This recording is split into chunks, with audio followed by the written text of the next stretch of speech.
Kung mahilig ka sa pipino, alam mo bang maraming benepisyo ang makukuha natin sa pagkain nito?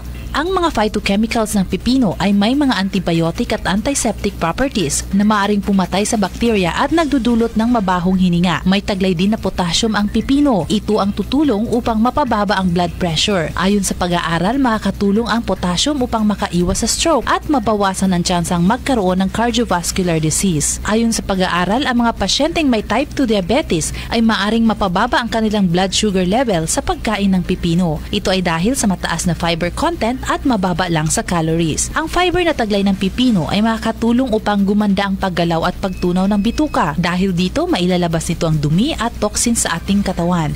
Ang water content ng pipino ay nagsisilbing diuretic na makakatulong sa pagtunaw ng kidney stones. Ngayong alam mo na ang mga ito, simulan mo na ang pagkain ng pipino araw-araw. Maraming pwedeng gawin para makuha ang mga benepisyong ito. Maaari itong gawing salad, pickles at juice.